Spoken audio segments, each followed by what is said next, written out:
stumbling blocks that I ran into along the way, as well as some things that I did that made me successful and able to, do the job that I'm doing today. So let's go ahead and get started. Uh, I'll first give a little bit of my background just so you can kind of get a feeling for where I came from, and see that progression. I'm going to go through the progression of how I got here, not just, this is where I was, this is where I am, but kind of show you the steps that I took along the way. And I think that's really valuable for folks. So um, I'll try to make that as fast as possible because of the real crux of this whole thing is what I learned, right? So I'm gonna tell you some study tips that I use, and resources I've used. I've actually updated my resource lists a little bit. So some of them aren't resources I actually used when I was learning, but I use them today, and I think they're really, really valuable. So I've kind of adjusted this list as I've gone along. A lot of them are the same, but a lot of them are different. I'll go over how I landed my first job, like how I even went about like applying, or in my case it was a little bit different, but we'll go over that. And just kind of like what I do day to day, like what my job looks like, right? And then from there, I just really want to go over where we're at today, kind of where the machine learning industry specifically is today, like data science and machine learning, and how you can kind of make your way into that industry. A lot of people use the word data science as just a single term, but it's actually an umbrella term that encompasses a whole bunch of different roles. So I want to make sure that you understand all that goes into that. And at the end, obviously, we'll leave some time for questions. I'll be happy to answer any questions anybody has. So start with my background. Uh, I started school late, so I was 24 when I started my. I won't tell you how old I am now, but you can do some math and figure it out probably. So I started. I was 24 when I started school, and the reason I waited was because I uh, was just working, had no real passion for school right out of high school. So I just went straight to work. I worked in restaurants, and I also, if you wait till you're 24, I was still a dependent on my parents, right? So actually, I wasn't able to get as much funding for school because I didn't have any help with school. So I was able to get more funding for school if I waited till I was 24 because I'm no longer considered a dependent on my parents. Just a little thing I learned. So I don't know if it's still the same, but that's how it used to be. So started in 2011, 24 years old. It ended up at U of O. So I immediately fell in love with like economics and political science. So I went straight for that and beelined straight through U of O, and graduated with my Bachelor of Science in Economics, minor in political science. I studied a lot of math because I felt like math was going to be important at some point, and like I enjoyed math. I am not good at math. I just found it really interesting, and it fulfilled some credits, and I took math as far as I could possibly take it, which later on you'll see actually was a good decision. But so I studied at Portland Community College, went to U of O. Well, during my time in college, my senior year, sorry, my junior year, end of my junior year, like winter term, I found out my future wife was pregnant, and it was a shock. We were very, very taken by surprise, and we weren't sure how we were going to swing it. But she had already finished school, and she was working at the time, and she was like, "You have to finish school. You have to do this." And I was like, "Okay." I start barreling through school. And my son is born November of my senior year. This is in fall term, and I'm taking 16 credits at the time. So if you've been to university and taken 16 credits, you know how crazy that is. And when you're talking senior year, like 400 level classes, it's a big deal, right? It's already a big deal. So that to be a dad on top of that and support my wife and go to the hospital visits and like all that stuff, I was doing it all at the same time. If you're wondering when I slept, I didn't. So it's all kind of a blur. But I pushed hard, made it through, and graduated in 2016 with a decent GPA. I don't remember what it was, but it was like 3 point something. So that was good. and really excited. So I was 27, 29, I don't remember. I think 29. I was 29. Wow. 29 at the time. So I was very old, like for being in university. I was surrounded by like 18 to 22-year-olds, right? Like it was a bizarre thing. I had a kid and like there'd be like people partying and I'd walk with my baby like through the party to get to my apartment. Like it was just, it was very, very bizarre. But graduated and just like everybody, not everybody, but a lot of people who graduate college, I'm like, great, got my degree. And, all through college, they tell you, you're going to get a job right after college. This is how you write your resume. This is how you interview. These are all the questions you got. I thought I was so prepared. And I came out and they said the economics degree was a good degree to get. And in a way it was, but I didn't feel like I came out knowing, and maybe I didn't take advantage of all the resources or something. I mean, I don't really know, but I came out really feeling like, what am I going to do? Like how do I leverage this degree to get a job? And I didn't understand what a job, even like a real job, even looked like. I've been working restaurants for like a decade, like I didn't know what like an 9 to 5 looked like. Excuse me. So I kind of just hopped on the internet, started looking around. Now, I should preface this by saying that I did apply for a lot of jobs. I was interviewing a ton, and it was either my wife gets a job first, she wasn't working at the time, or I get a job first straight out of school. And it was kind of like whoever gets a job, the other person's going to stay home. And what ended up happening is she got a job. So she was in civil engineering. She interviewed. She's a great interviewer. I'm not a great interviewer, but she is, and she nailed it. And so it turned out, looks like my job is going to be stay-at-home father, for the foreseeable future. And because it didn't make sense for me to go to work, the salary that I would be making for the amount we'd be paying in childcare would basically cancel out my salary. So we thought it would be better to just have me at home with him, have a parent at home. So that's what I did. And the thing that really concerned me about that was like, how am I going to either skill up or maintain my skills or my knowledge? I didn't want that 5 years for me of college to just go away, because if you don't use it, you lose it.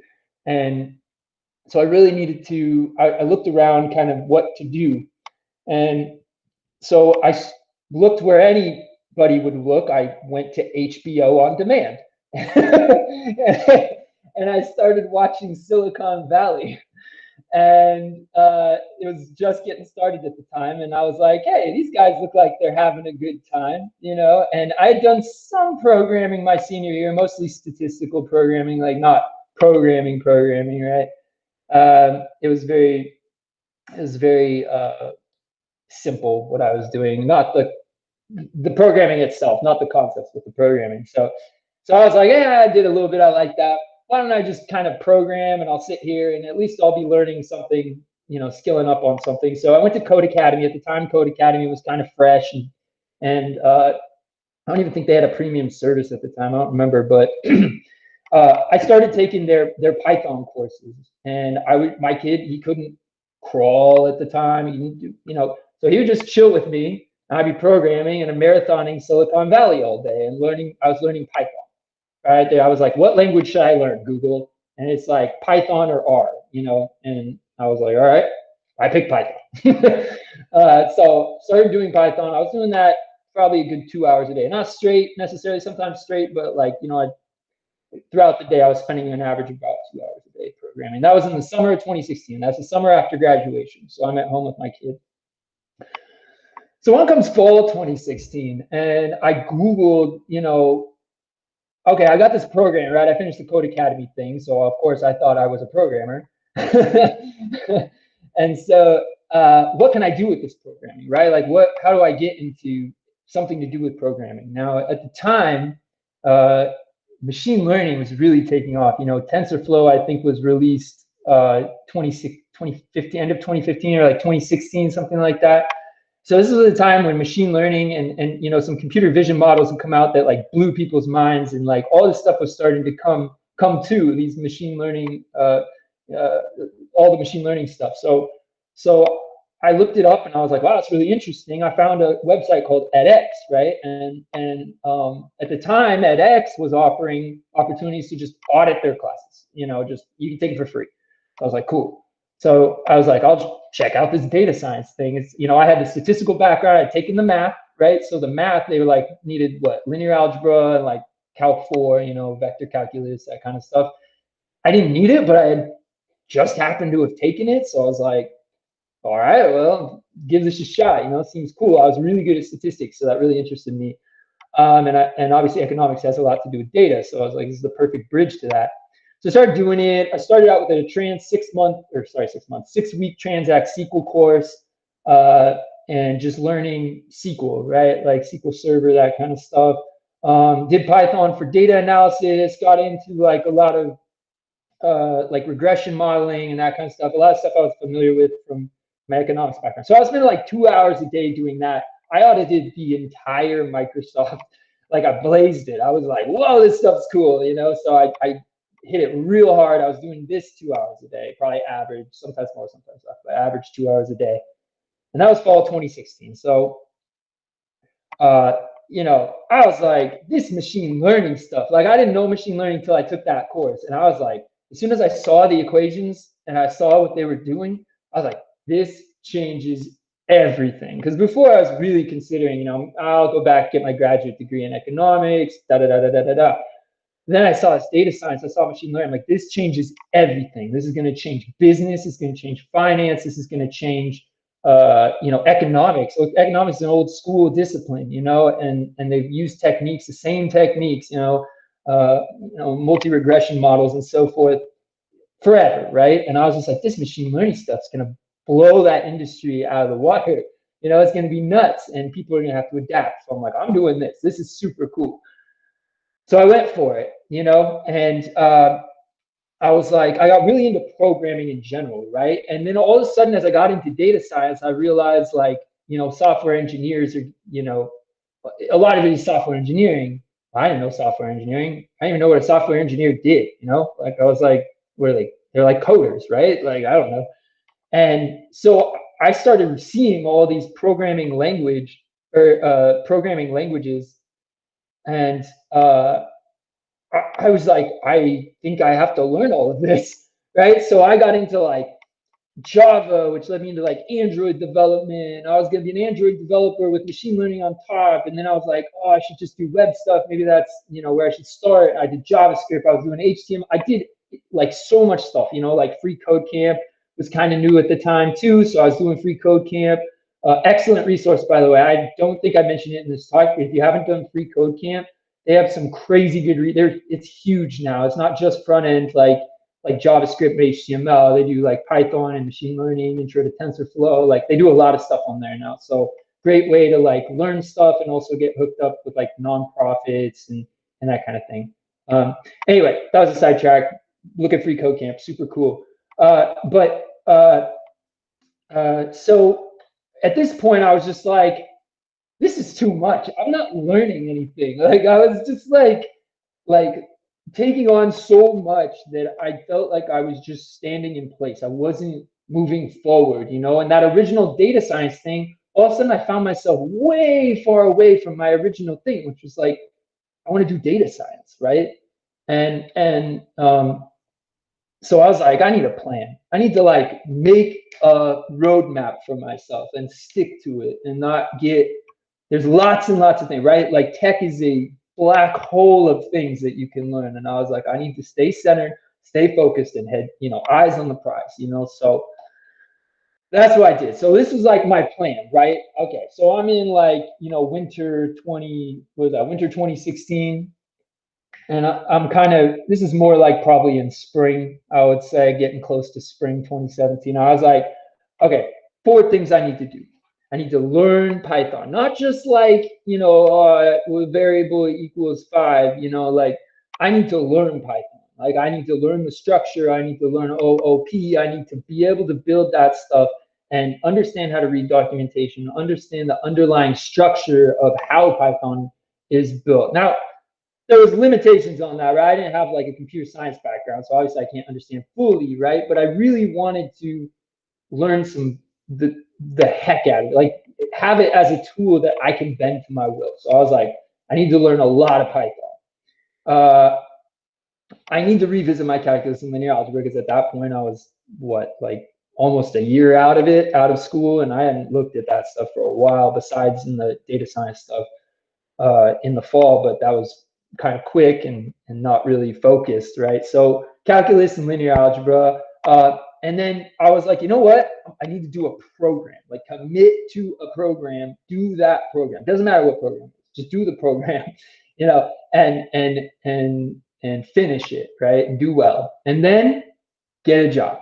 That's the thing. That is my plan, right? So I got to it. Okay, that is exactly what I did. I scoured the internet for all the resources, and I didn't use all the resources. I found the ones that got the best reviews that people said worked for them, and I got a handful of them, and those are the ones I use because there's a crazy amount of resources online. Like especially now, there's even more now than when I was doing it, right? And so, you know, you just need to pick some. Like, don't pick everything, right? You get that information overload where you just don't learn, right? So pick like one resource for a topic. I'm gonna do this topic, and I'm gonna use this resource. I'm gonna do this topic, I'm gonna use this resource. So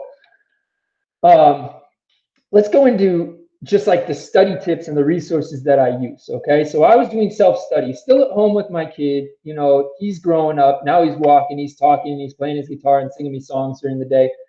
And so, so at this point, I have to be really flexible, right? And also carve time out because he now, you know, we want to go places. I got to take him, you know, we got to go to OMSI, we got to go to, you know, on walks, go to the park every day, and we got to go, you know, all that stuff, right? And so I needed to get real dialed in my scheduling. So it was like every single week, I got a planner, and this was it. First of all, coffee, like a ridiculous amount of coffee, like acid reflux disease coffee, like that, gallons of coffee just to keep you going. Like again, this is the thing that is, well, we'll get there. It's coffee was seriously my fuel. If it's green tea for you, or if it's whatever it may be, a quick jog, whatever it takes to get your energy going, you need that energy because this stuff is exhausting, absolutely exhausting. Okay, like to learn, there's so much, and it feels almost insurmountable sometimes. So make sure you have energy. Like find what energizes you, use that thing, and you know what? There's worse vices than coffee out there. You know what I'm saying? So if you're trying to like quit coffee because of whatever, just use it and worry about that later. that was my thing. I was like, I don't care right now. All I care about is my roadmap, right? So one of the other ones was always study at the same time. So my schedule was seriously like wake up at like 5 a.m., make the pot of coffee, get 1 cup down, and study till like 7:30. My kid would wake up. He would take a nap again at like 2 p.m. At 2 p.m., I was quick cleaning of the house and I was back to studying until like 5. And that's when my wife would get home, take over for with the kid, and I would make dinner, right? Because I was at home, I was doing all the stuff. So I'd make dinner. We'd have family time.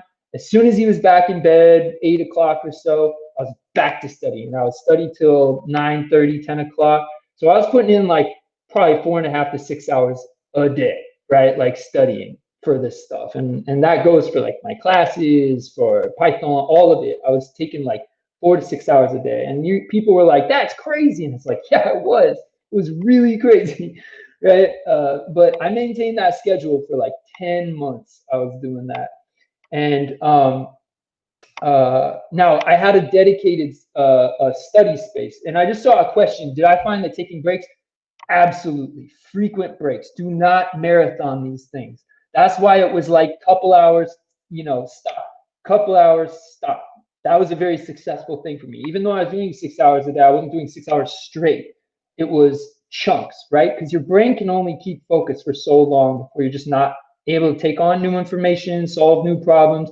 You need to let your brain rest. It's the same idea as, say, like if you do any kind of sports, right? Recovery is just as important as doing the actual physical activity itself. So give your brain time to soak in the concepts. And during those 2 hour spurts, maybe split it in half, hour and then an hour, and take a 15 to 20-minute break to meditate, or like, watch something dumb on YouTube, whatever it takes to rest your brain, whatever you need to do. And then have a dedicated study space. So do everything in the exact same way every single day, right? Never ever be like, well, I'm going to give variety and I'm going to do this thing. No distractions, right? You and your space. And that space, when you do that, when you sit in that space, your brain will be like, it'll start to realize, once I get to this space, this is for studying. And it'll start to connect that space is specifically for that. So, take breaks. There it is. Take breaks. I mean, it's absolutely necessary, and getting good sleep, right? So stopping working like an hour before bed is so true. Because if you try to program right up before your head hits the pillow, you at least for me, I end up just laying there thinking about that problem.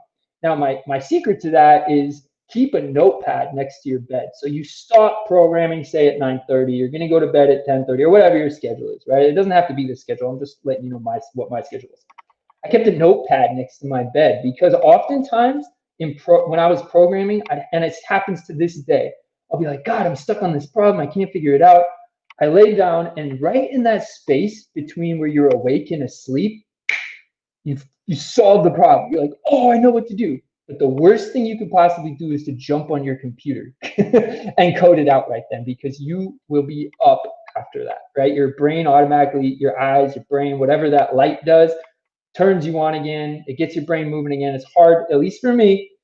I get restless and then I can't get back to sleep, and then it kind of ruins you for the next day. So I would keep a notepad, just jot down real quick. Sometimes I just write pseudocode on this notepad, and my wife would be like, "What the heck are you doing?" I'm like, "So I'm programming," But I found that to be a really helpful technique for solving the problem, not forgetting the solution, but also not turning on my computer and staying up all night, right? Be flexible. The schedule's not going to be the same every day. Things come up. You got a doctor's appointment. It's sunny outside. You want to go outside. Like, be flexible with your schedule. Don't be so hardcore, but as hardcore as possible, right? And then sacrifice. This is the one I think people really, if you want something, I talk to a lot of people and they want to like start their own business, or they want to do whatever it is that they want to do, right? Whether it's, I want to do data science, or I want to do this thing. Like, I didn't watch Netflix. Like, I didn't do any, like, I don't know how to describe it. It was a kind of a blur, but I literally didn't do anything but this and family. I didn't really watch movies. Like, I watched maybe a handful of movies that entire year. I didn't sit on Netflix and binge shows. I did none of that. I would take my breaks, on the weekends. I like disc golf. I go play disc golf. I like to run. I'd go out for a run during the day, maybe 20 minutes, half hour. But like, besides that stuff, this was my focus, because I was like, if I'm gonna get a job, I gotta treat this like a job. This is my job to get a job, right? So I made it that my focus, and that was really, really difficult, because friends would be like, come on, man, we're gonna go float the river or whatever. I'm like, this is my study time, can't do that, gotta keep going. you know so I know these all seem like opposing ideas, but it's kind of just this balance that you have to find for yourself and strike, and be honest with yourself that you're really putting in 100%, because you only get in what get out what you put into it. So give it your all. Make sure that you're being brutally honest with yourself. Am I giving everything that I can give? All right, so this is where I think a lot of you are going to be like, oh man, this is what I've been waiting for. So let's get to the resources, right? So the resources for learning Python, and we'll get to the machine learning part later, but these are like some of my all-time favorite resources for learning Python. Some of them I used, some of them I didn't, but while I was learning. But I continue to use many of these resources and preach many of these resources today. So here we go. So let's start with the docs. I don't think I need to click on the docs, like docs.python.org. It's the documentation. If you're going to learn programming, learn to read documentation, because all the answers you need, for the most part, are there. And if you can learn to search the documentation for the thing that you need, you're going to become a lot more of you're going to be a more effective programmer, if you can learn to read documentation. Programming is not looking on Stack Overflow for the exact thing you need and then just filling in your variables and saying, I just built a piece of software. That's not how it works, right? Stack Overflow can be helpful if you're like, I'm running into this bug and I wonder what other people thought about this bug, and then it can lead you down the path of where you need to go. But I tell people, I'm like, learn to read those stack traces. Learn to read documentation. Those should be your tools because they provide the information you need to solve those things. Learn how to use the logging package. Learn how to do all of that stuff because that's really what software engineering and software, development is, right? It's not Stack Overflow. So I always try to tell people, I'm not saying don't use Stack Overflow. I'm saying don't make that the first go-to place. I think that solving the problem on your own will make it stick much better than Stack Overflow. So the second resource is this computational thinking using Python. This is probably the best, probably my favorite, my number one resource on this list is this. And let me just click into this real quick and show you what this is. Can you guys see that? Someone give me just a heads up? You can see that, or a thumbs up, I mean? We're good? We can see it. Cool. Just making sure. So this resource here is, this was the original like MIT course that I took when I was originally learning Python.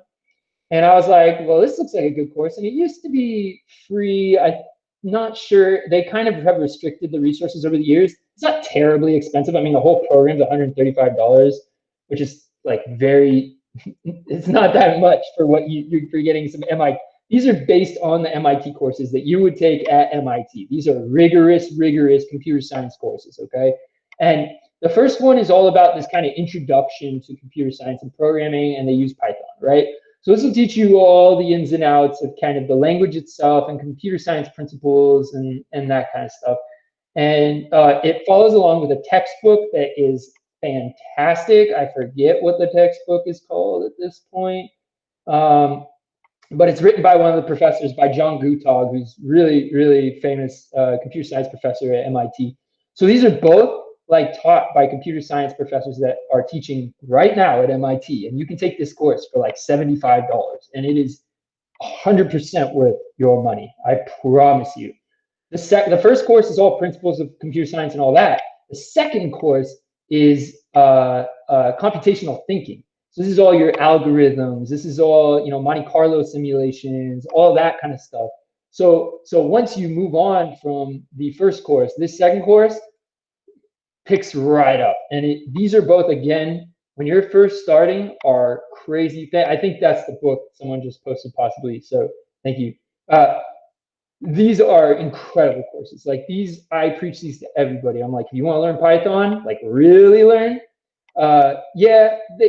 most courses do have a fee, and it used to be free. Like a lot of this stuff, that's why I'm trying to like kind of update, because like you can audit some things too, but you may not get access to every single thing in the course. Like the cool thing about this is they give you like graded assignments, and you can test to see, you plug it into their sandbox environment and it'll run tests to test your code and like that kind of stuff. So that's kind of why I really enjoy courses like that.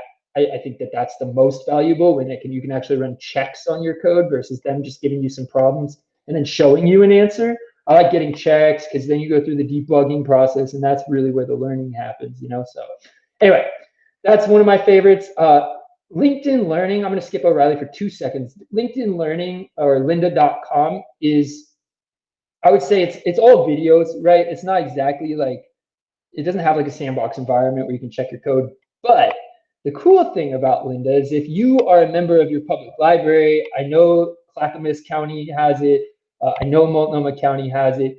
Lynda is free, 100% free through your library. If you go to the library resources, they have a portal that you can use, and you get every single course on Lynda, aka LinkedIn Learning, free. No math prerequisite for the edX course, by the way, except like basic understanding of like algebra and arithmetic. That's all. And really for all programming. I mean, depending on where you want to get into, right? If you're getting into data science, then you need like the vector calc and all that kind of stuff. But if you're looking to be a developer, a basic understanding of like algebra and like basic arithmetic is really all you need, because programming, a lot of it, just a lot of logic, right? It's reasoning through things, right? So anyway, Lynda is free, so I absolutely preach that. That's, you know, one of the last free resources that I found where I could find access, and it's through your local library. So if you're a member of your local library, go to their website, go to their resources page, and they should have some sort of link to their portal, and you just sign up for Lynda and you get unlimited courses. They have everything, machine learning, every programming language, like all this stuff. I don't know if this is a supplement for like other paid programs, but it is definitely a sweet resource to have if you need to learn anything. I'll wait on Python Tutor. Okay, I did not know about O'Reilly. Like, I mean, I knew that they made awesome books that were super expensive, but like, I didn't know that like O'Reilly had like this amazing portal. So I just want to cover O'Reilly super quick. So first of all, they offer this Python course. It's 51 hours of Python, okay? And they start from like, I don't know what Python is, all the way down to big data, Hadoop, Spark, SQL, Mongo, deep learning, you know, all your machine learning algorithms, supervised, unsupervised, all of it. They go through 51 hours. You will learn all of that stuff. Now it's a lot of time for sure, but they don't have the sandbox environment where you like test your code. They do have exercises, but I mean, that's a good resource. I found that. I was like, whoa, wish I would have had that when I was learning. So O'Reilly, now I just want to show you some things about O'Reilly. So O'Reilly is $49.99 a month, okay? And there's several things. One, you get access to all O'Reilly books. So if I type in Python, all these books, and not just O'Reilly books, Packet Books, whatever other book company, you get access to all of it, textbooks, like all of this stuff. And these are all the full books, like you pay monthly and you get access to all of them. And these are each at least $60 per book, right? They're expensive. So the fact that you get not free, but access to these, amazing. So that's the first thing, which I was like, hey. But let's see, the next thing is that I want to show is, so they have playlists and stuff that people put together. That's cool. These live trainings. Okay, this is the one. So you get access to all their live trainings, and I'm talking, these are all like Google Cloud Platform crash course, you know, Jenkins primer, React in 4 hours, certified Kubernetes developer crash course. Like, these are sometimes 6-hour courses, and they're run by some expert. And like, I've done infrastructure courses, I've done Kubernetes courses, I've done all sorts of stuff on here, and it comes with your subscription, $49.99 a month, and you get access to all of these, which is like, just one of these is worth like at least a couple $100. So like, I was like, okay, done. So that was the other one. My last one that I want to show you are these, is the Interact section, if it'll go there. Let's see here, Interact. So in Interact, you have they just acquired Katacoda. Katacoda is a live programming like sandbox, essentially, where they have like scenarios that you work through. So like getting started with clustering in scikit-learn, or what's another one? Angular fundamentals, data-bound components. So you code out these scenarios. They give you some instructions. You code out these scenarios in these sandbox environments, and comes with this. They just bought it, and now there's what, 350 scenarios that you can just work your way through for like very specific stuff, like dimensionality reduction using like principal component analysis, right? In scikit-learn, like it's very specific. But like, if you're looking for specific things, that's a great resource. The last one I'll just say is Jupyter Notebooks and Sandboxes. Like you can straight up just spin up an Ubuntu sandbox, and you can just do things in that sandbox. You can't break anything. You won't bust your system. You can do whatever you want in that system, just to try things out. It's a great learning environment. Kubernetes, Python, TensorFlow, R, they got all of them. So you can learn in these sandboxes. There's some limitations if you're trying to do some like networking stuff or things like that, but they're great for like learning environments. So you don't have to like set up complicated environments. If you've ever tried to do CUDA drivers with TensorFlow, you know what I'm talking about, right? It's gotten easier, but man, it can turn into a nightmare pretty quickly. So anyway, so O'Reilly, whoa, just discovered it. It's the only thing I use now. Not saying you should also do the same, but you should definitely explore it. It's pretty cool. My last one I just wanted to show you, for those of you who are interested in Python, I always preach this to people. So this is a programming environment, right? So let's write a quick, it's been a while. I've been doing a lot of Java lately, so forgive me for I in range, I think that's right. Again, I've been doing a lot of Python or Java, and white space starts to look weird after a while, or JavaScript, excuse me. Let's just print I, right? Okay, hopefully I don't have an error. That would be embarrassing. All right, so here we go. So essentially what you're doing here is let me blow that up a little bit so you guys can see. So you can step through your code. So if you have some function that's like you're trying to debug or something, this also works for JavaScript and a couple other languages, but you can actually visualize what's happening in your code. So it'll give you like pointers to all the objects and like show you how everything's kind of connected. And that is really, really helpful when you're trying to learn and visualize what's happening in the background, right? They tell you about stacks and queues and all of these objects are happening, and then there's garbage collection and all this stuff. But this actually is a great way to like visualize that. It's a great learning tool. Now, eventually you should learn to debug your programs using various techniques without this, right? Because you don't want to solely rely on this, especially when you get into big pieces of software. This just kind of fails because you can't load all the software code into here. But this is great for like small functions or like, toying around with something. You want to see how it works. So I've been using this a lot for JavaScript because I've just been coming from Python. JavaScript was like, and I'm sure it's the other way around for people with JavaScript and Python. So pythontutor.com, really, really cool tool. So it says here, Java, JavaScript, C, C++, Ruby, and Python. So if you're coding in any of those languages, you can use those here, and it's a really great resource. All right, so a lot of stuff. All right, hopefully you're writing this down. Whoops. Did I just like mess up my presentation here? Oh, great. Bear with me. Let's get back to where we were. All right, we're making our way through. So for those that are interested in data science, okay, so I'm not going to spend as much time going through as I just did, but I'll just really quickly. So hands-on machine learning with Scikit and TensorFlow. This is the best book, hands down, for learning data science and TensorFlow. Hands down. No other book beats this. And the reviews, 63 reviews. That's the most reviews I've ever seen on any book on O'Reilly ever. like most of them have like a good book will have 14 reviews, 15 reviews. This book has 63 reviews. This is the second version of this book. It's updated for TensorFlow 2.0.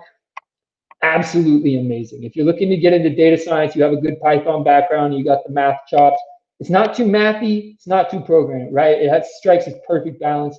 It's a great, great book for getting started with data science and learning end to end. There's a couple other ones. I think this is the best one by far. This helped me ace my data science interview. I'll just say that. So there's that. You can get it on Amazon and like other places too, or get an O'Reilly subscription. So next one, if you're into deep learning, lazy programmer, this guy is supreme. Okay, if you're okay with math, which you should be if you're getting into deep learning, this dude will take you from, I'm not sure what NumPy is, and this is a free class. His NumPy stack is a free class. He'll take you through anything: supervised machine learning, Bayesian machine learning, deep learning, blah blah blah blah blah blah blah, all the way down. This guy's I don't want to say he's a genius, right? He's just very knowledgeable, right? Like he knows his stuff. He knows the math behind it. If you're wanting to learn through and through how deep learning works, and machine learning and all the latest advances in that, these courses are great. And what's great about these, they're Udemy courses. And so once you subscribe, right, once you buy the course, and they can be expensive, so you kind of want to catch those on a discount. But once you buy them, any updates he ever makes that course, you have it for life. So he makes an update, there's some update to a package or something, and he throws some new content on there, you immediately have access to it. And he's really cool too. If you like message him, sometimes he'll just give you some coupons for his courses or whatever. He's super, super cool. So highly recommend deeplearningcourses.com is his website, and he has a blog and all sorts of stuff. So check that out. Definitely love that guy.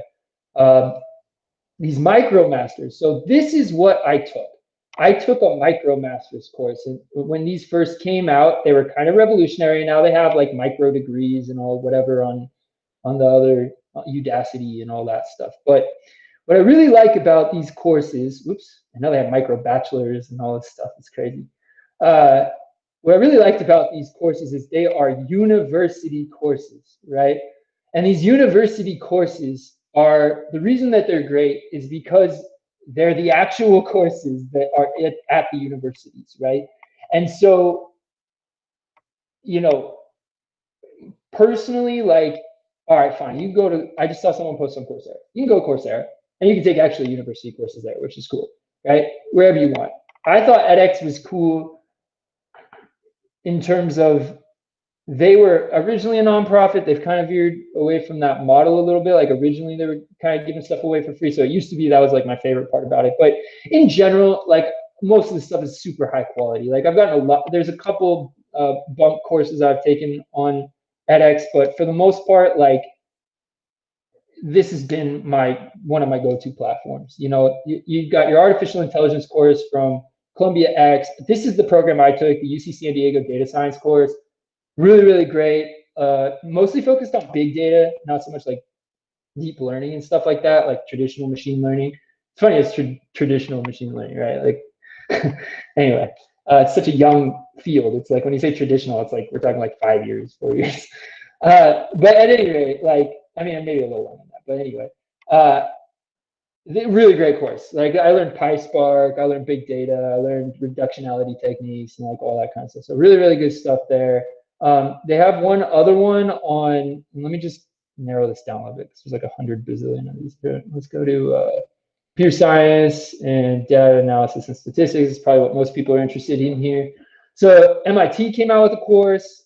I've taken a couple of the courses that are actually part of this MicroMasters. Phenomenal, like ridiculous, you know, so good.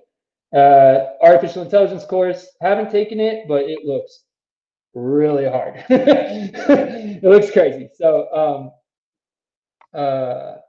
and then, anyway, I highly encourage you to just check out, you know, edX if you're looking to do something. I had a lot of success with it. A lot of people or jobs that I've either interviewed for, or my job that I'm currently working at has cited that.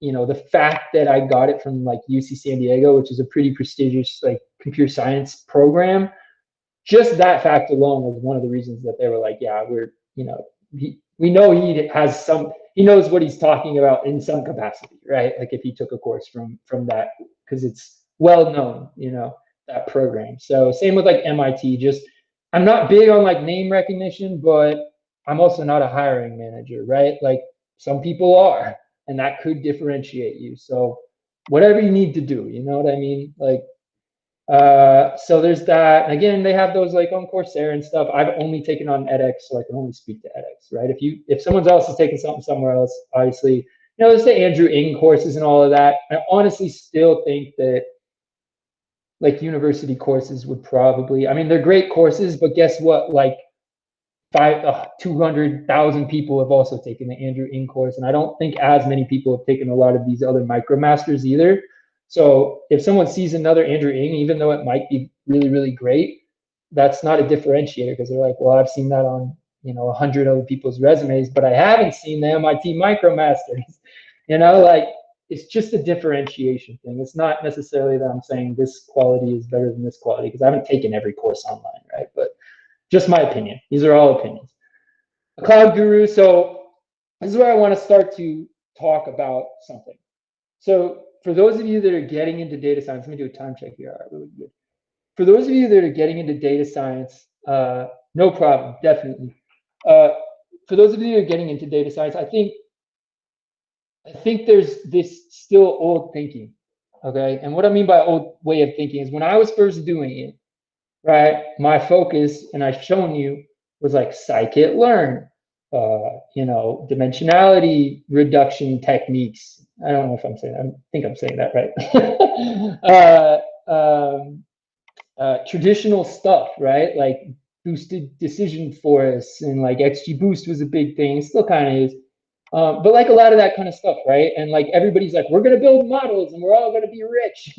You know, the field has evolved, okay, and the field has evolved such that Google, Microsoft, Amazon have all been working, Facebook, you know, so on and so forth, have been grabbing the top talent in terms of PhD, you know, deep learning gurus, machine learning gurus, veterans, right, and experts, and they are building platforms. Okay, it used to be that okay, companies wanted to bring in people that can build models, right? Well, Google is making available, and I work on Google Cloud Platform. Other platforms are probably doing it too. I'm going to speak from a Google standpoint. Google is making APIs available where you don't need to know a single thing about machine learning. You don't need to know anything about machine learning. You just need to know, I have this data and I want this result. And what you can do is you can go to Google Cloud Platform. If you know how to hit an API, if you can send a JSON request, an HTTP request, you know, as a JSON object, and you can parse the JSON object you get back, that's all you need to know. There's gone are the days where we're looking to build models, right? In the future, that will be almost non-existent, and Google will make sure of that. They want to capitalize on the fact that they have the brain power to produce models that are vastly more complex and robust than anything any company could ever build, right? And so we do this thing called fine tuning, right? So now these models are being produced, and all you really need to know is how to unfreeze a couple of top layers. And if you don't know what I'm talking about, don't worry about it. But essentially what fine tuning is you take a model that's trained on a bazillion is not a number, but a bazillion like data points, right? Whether that's images or text or whatever, that model knows all about how to do image recognition. All you want to teach it to do is, I want you to recognize pictures of my, you know, lizard. You know, is this my lizard or is this, you know, Pete's dragon? You know, like, and so then you just train the model to know those two things, and you don't need very much data. So at this point, learning to build models, in my opinion, is going to be obsolete unless you are a wizard. There is going to be very little demand for people to build models. What there's going to be high demand for are developers that can utilize the tools that are already out there to build robust data systems that will give results, tangible results to businesses. That is where machine learning and data science is heading. And there's still, again, will be a need for like statisticians and like that kind of stuff. I'm not saying there's not going to be a need for that. It's just that the demand is going to be way lower, you know, especially as companies start to make their move into the cloud. Okay, so I wanted to preface what I'm about to say with that statement, because my number one thing I tell people, and a couple of you who are here know I've told you the same thing, and that is learn the cloud. It doesn't matter what cloud you learn. I don't care if it's Google, I don't care if it's Azure.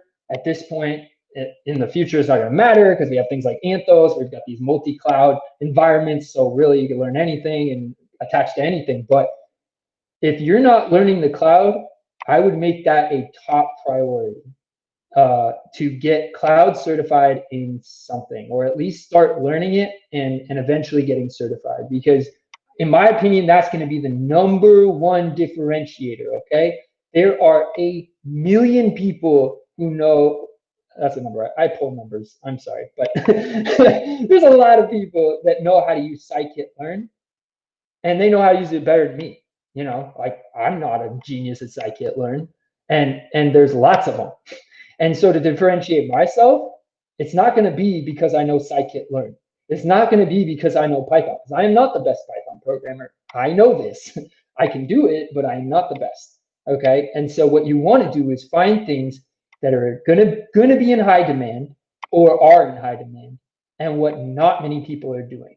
It's how you're going to break into this industry. And it's what I did in data science in 2016. It was just getting going that people were like, hey, data science might be the thing, you know? I attended a lot of meetups, you know, that kind of stuff.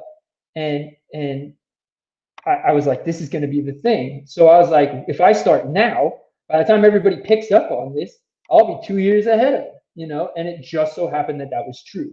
Well, I'm telling you, I'm going to give you a secret right now. It's the cloud. Get in the cloud, learn the cloud, love the cloud. It's going to really differentiate you from a developer that's still stuck in the on-prem environment, because most environments are going to be in the cloud in the next 5 to 10 years. Businesses are exploding that are specifically doing cloud migrations and things like that. So that's my tidbit. And there's 2 ways I would say to do that. One, a cloud guru. Now, I would have said Linux Academy like 6 months ago. A cloud guru just acquired them. So now I say a cloud guru.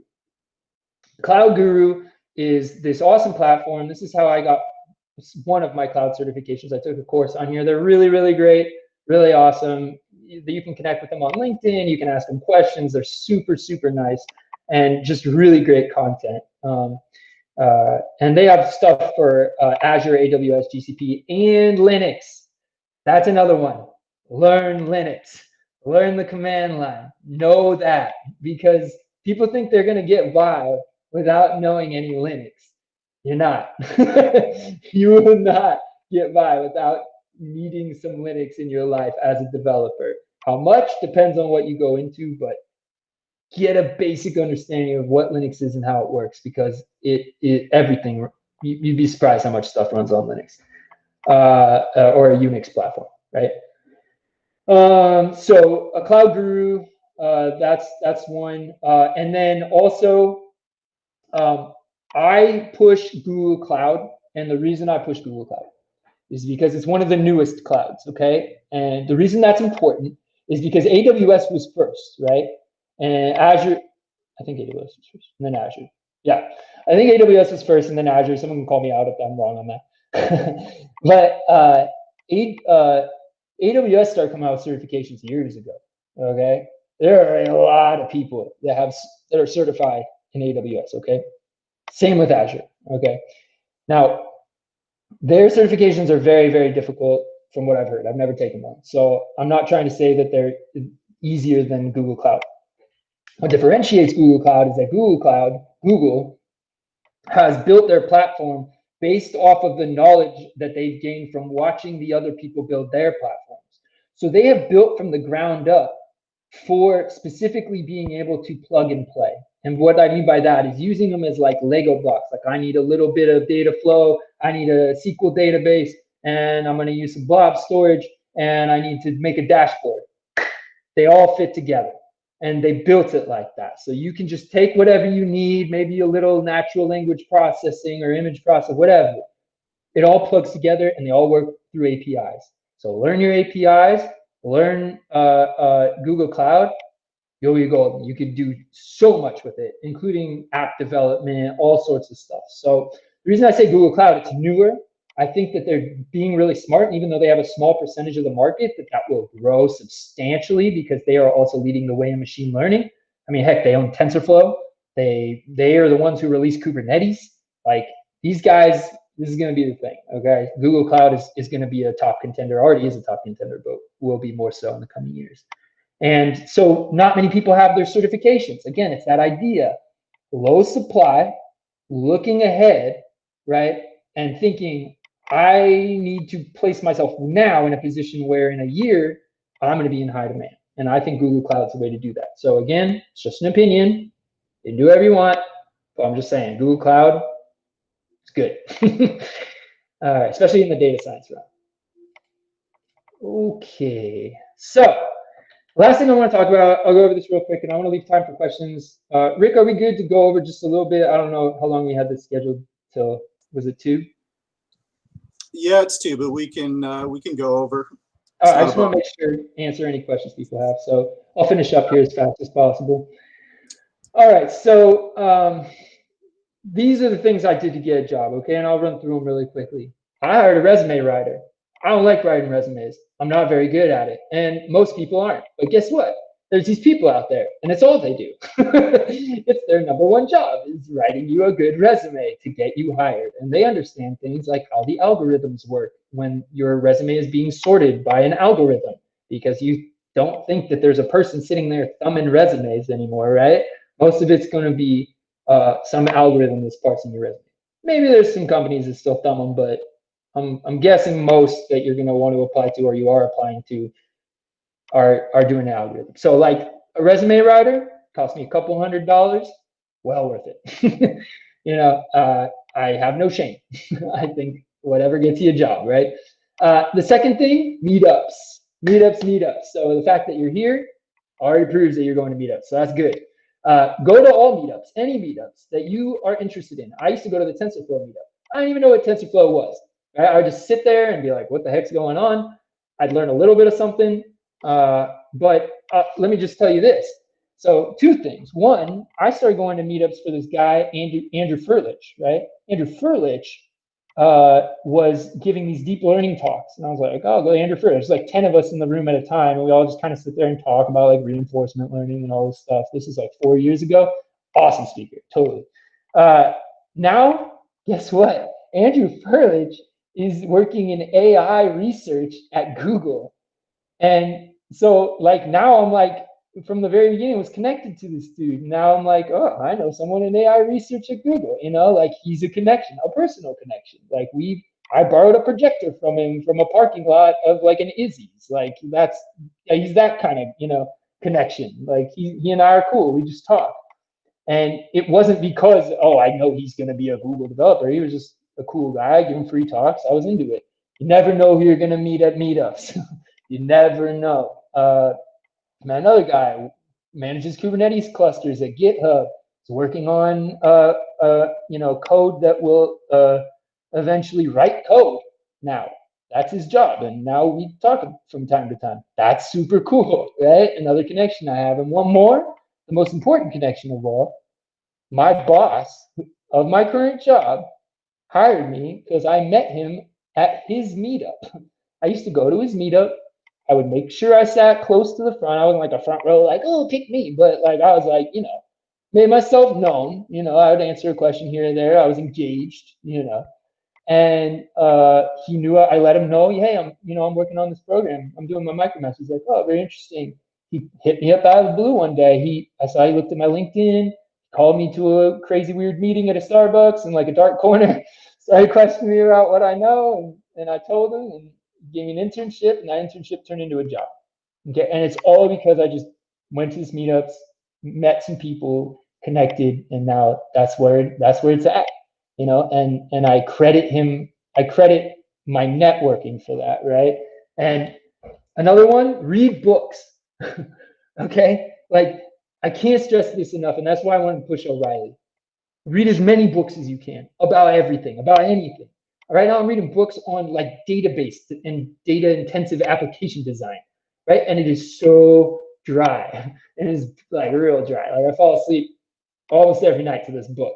But I'm learning a lot that I did not know about how databases are structured and what happens in the background. And like, you know, those things are helpful to know. And those are things that you would not look on Google to get, right? You're not going to go look up, like you're going to find things that you wouldn't know to look up. It's not that you couldn't find them, but like when you read a book cover to cover, there's information in there that you may or may not have thought to look up. So I am a huge fan of books. I read a book probably every couple weeks because they're pretty dense sometimes. Telling you, man, like just books. Pick up books, put down Google. I love Google, I love YouTube. They're great resources for certain situations, but always be reading a tech book, no matter what it is. It will help you and it will differentiate you, because the one thing is one piece of advice someone gave me one time, 90% of programmers don't read books. So if you read books, it means that you're getting knowledge that potentially 90% of the programming population does not read or does not get. Okay, so get some books. Blogs, find a couple blogs, you know, a Python blog or whatever your programming is, right? But like a data science blog. Don't read like every blog out there because you're just like, you get overloaded with like blog and then you never read any blogs. All right, I don't. I'm like, too many blogs, and like I get overwhelmed. So pick like a couple that you really, really like and just stick to those hard, like make it a regular routine to just do that. Towards data science is obviously a very popular one. I think Kaggle has a blog. Obviously Python, like realpython.com is a great resource. They do a lot of great tutorials. Just, podcasts too, pick like one podcast. Don't listen to, try to make yourself, I'm gonna listen to 6 podcasts a week on Python. Like it's too much. You need to actually be doing Python too. So most of all, okay, so all that being said, and these are a couple of the books, by the way. Head First Python, like if you're first learning Python, this book is awesome. Get it. And then couple that with this Automate the Boring Stuff book, you'll be golden. Super, super cool books. My secret, networking. It's all about who you know. And I just messed up my screen. It's all about who you know. Okay? If you're out there and you're just dishing resumes like, I'm going to get a job somewhere, it's all about who you know. Like, make those connections. You're not going to get it just, you might get it. I'm not going to say you're not going to get it. You might get it and be able to differentiate yourself. But like I have done things like where like I'm kind of doing, I've done some consulting work, and like I literally just like was online, and granted my profile's a little beefier than it used to be, but like I was online and some dude's like, hey, you see those messages online, hey, we're looking for blah, blah, blah, whatever, a developer, a Docker consultant, whatever it may be. Reach out to those people immediately. Message them. Don't comment. They're like, just comment if you want. If they have InMail, get your LinkedIn Premium. Pay for that. LinkedIn Premium is the best. And guess what? Most recruiters these days are on LinkedIn or Indeed, and they're scouring through that stuff. So make sure your LinkedIn profile is beefy and it says every single thing you want people to know about you. Make it pretty. Snoop other people's profiles. I copy all the time other people's profiles, because I'm like, shoot, that's awesome. I'm going to say that. Like, no shame. It doesn't matter. It's all about getting the job. Don't be like, I'm too good to copy. No, copy. Definitely copy. Because the people that are successful have done something correct. So, at least mimic. I'm not saying like copy and paste, but, like mimic what they've done. They're successful for a reason. So tips for networking: approach from a 45-degree angle, never from the rear. It startles your target. Stuff. Anyway, I'm a sucker for bad memes. We now know that. Real quick, what I do, I work for Manceps. I'm a machine learning integration engineer. I build infrastructure around models. So I don't do data science. I do all the stuff that makes the data science happen. So I take care of the servers, I build the pipelines, I'm doing all the data processing, all that kind of stuff. Okay, so I'm the guy adjacent to all the people trying to get the data science jobs. I'm over here like, well, whoever gets the data science jobs, I'm your guy. Okay, so always be doing the adjacent thing. Don't do what everybody else is doing. That you're lowering your probability of getting a job. Do the adjacent thing, okay? And that's what I mean by like cloud computing, all that stuff. Okay, I do a lot, in the cloud. Obviously, I've been preaching that. I won't go over that again. The tools I use, whatever I need. I go find a tool and I use it, okay? I learned Node.js just like last month. I was like, I guess I should learn Node.js because I was building this chatbot, and the Python library was like kind of not great. And I was like, I'll just use Node.js. So I just learned Node.js, okay? And the great thing is if you know one programming language like really, really, really well, which is why I focused on Python, you can pick up another programming language like boom. Like it's not a problem. You won't know it deep, but you can use it, okay? I also run 2 groups. I run the Python Pirates group, and we do everything related to Python. We've been doing this for 2 years. I felt like it was really important to be giving people resources and showing people kind of self-study is hard. And so this is a bunch of self-studiers who are, trying to learn, okay? So if you have a topic, if you have a question, if you need anything Python related, definitely come to the group. Join our Slack channel. You can go to pythonpirates.org. I'll preach that. Just push my group a little bit. But pythonpirates.org has a lot of great resources, Python resources. Not the prettiest thing to look at. It's open source if you want to make it prettier. But it has a link to our Slack channel, all that stuff. We're always ready to answer questions, anything anyone has.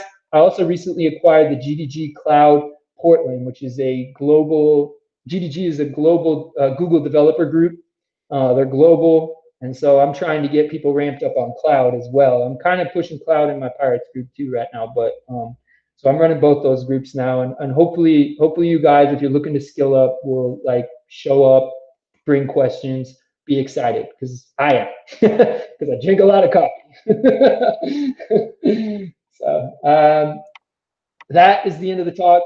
I hope you guys got something out of it. I hope that was helpful for you. Please ask questions if you have any. There's like 22 messages, so hopefully people have some questions for me. All right, really good talk, Christopher. Just to let everyone know, you can ask questions in the chat, which is on the right, and we can open it up to questions just with unmuting your mic. And one thing I would like to preface too is the tech industry is vast, and there's a lot to learn, and there's a lot of ongoing learning. We've got a lot of new people that are new to our bootcamp and our learning. Our bootcamp is vast, and there's a lot of material. So it's really good to focus on kind of the resources that Christopher talked about after the bootcamp. You can do it somewhat in the bootcamp, but the ongoing learning afterwards is definitely a big thing, and you'll be doing it for years to come. Yeah, and I just want to say, you know, the Python Pirates, we've been provided a space by the Tech Academy for like the past 2 years, and I've known a lot of people who have, you know, a lot of people that were in our group were at the Tech Academy, and they've gone on to do really, really awesome things. And you know, Tech Academy does a really, really good job.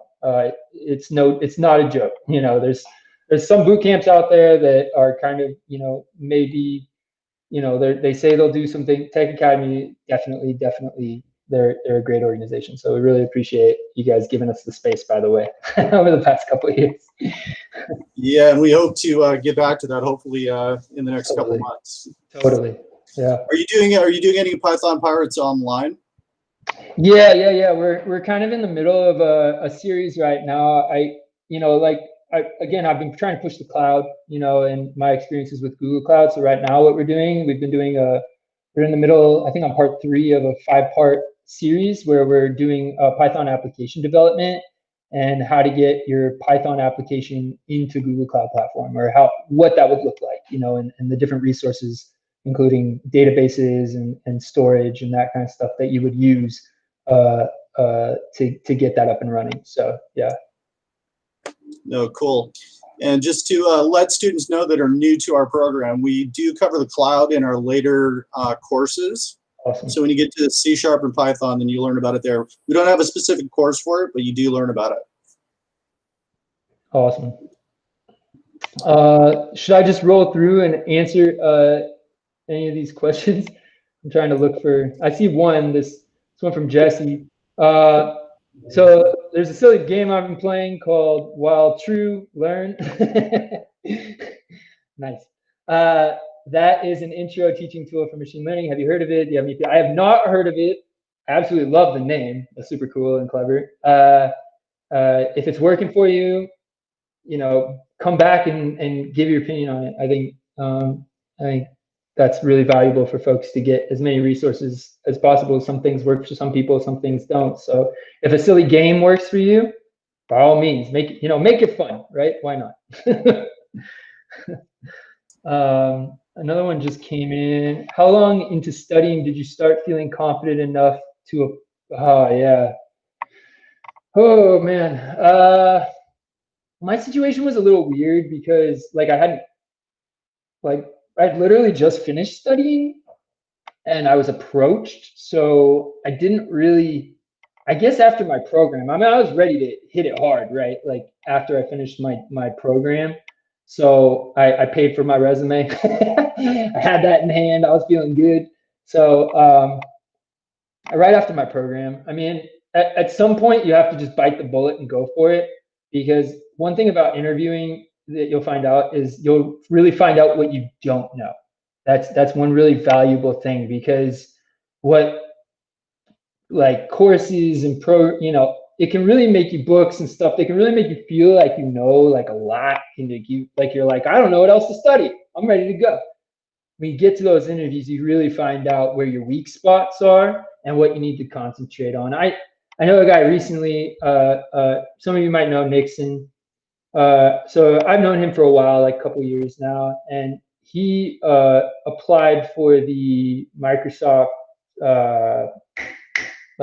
like trainee program. I forget what it's called, the LEAP program. And he didn't get in the first time. He was also considering some other stuff, but he interviewed and he really found out. He was like, he realized, he comes to me one day and he's like, you know what, Chris? He's like, I realize I don't know algorithms that well. And I was like, oh, he's like, I've been studying algorithms 4 hours a day since I found that out. And he all he did for like months was just study algorithms, do algorithms. And anyway, so interviews can be really vital. So I would say just as soon as you think you're confident enough to go out there, you'll never know you're ready until you go, you know? So it can be a valuable learning experience. So Yeah, it definitely helped Nixon with his algorithms. Yeah, he was For many hours. So hard on the algorithms. Awesome. He was a great story though. He got hired after our boot camp and got his dream job working for Microsoft. Yeah, he's a developer now, right? Like over at Microsoft. Yeah, full time, and he's loving it. Amazing. Yeah, I talk to him from time to time. I love that story. I love his story. It's so good. Other than Lynda and edX, are there any other resources you would recommend for learning higher levels of math past pre-algebra? Like, honestly, you know, it's so funny. I just use Khan Academy. Like, Khan Academy, so they've been doing it for so long, and they've really updated. Like, they got a big grant from the Bill and Melinda Gates Foundation like a long time. I honestly go to that, and I still use Paul's math notes. If any of you have ever done like some higher level math, I think you probably know what Paul's math notes is. It's still the same as it's been for like the past 10 years or something. I think it's some professor that like put his notes online or something, but those are really, really nice too, Sarah. But Khan Academy, I mean, there's other resources. I haven't used anything else except Khan Academy though. That's all I used. Even through college, I was using Khan Academy, so I'll say Khan Academy. While you were learning Python, what kind of projects would I start with? When I was learning Python, honestly, that was one of my downfalls, and honestly, that's a good point. I never felt like, and maybe some of you can relate, I never felt like I knew enough, like to do projects. Like I always felt like I was like, I'll do a project soon. Like I just need to learn a little bit more, and then I'll get my GitHub. It'll be amazing, but I just need a little more knowledge. And honestly, I really regret that because I probably would have accelerated my learning had I just started with a project. And so what kind of project? I always tell people just whatever interests you. Like, what are you into? Like I had an intern over the summer and she was kind of like, how do I start with deep learning? And I was just like, what do you like? And she's like, well, I like art. Like, do generative models. Like, go learn deep learning through the lens that you want to see the world with, right? Like, whatever lens that you enjoy looking at the world with, whether that's a creative lens or, you know, you like boats or you like trains or whatever, just do something you like because you're more likely to stick with it and it's more likely to show through the work that you put into it. So I would say come up with a project you like. Someone's doing like a golf application. Don't worry about if it's already been done, but try not to look at other people's stuff. Like try to solve it on your own and come up with your own ideas. It's really valuable.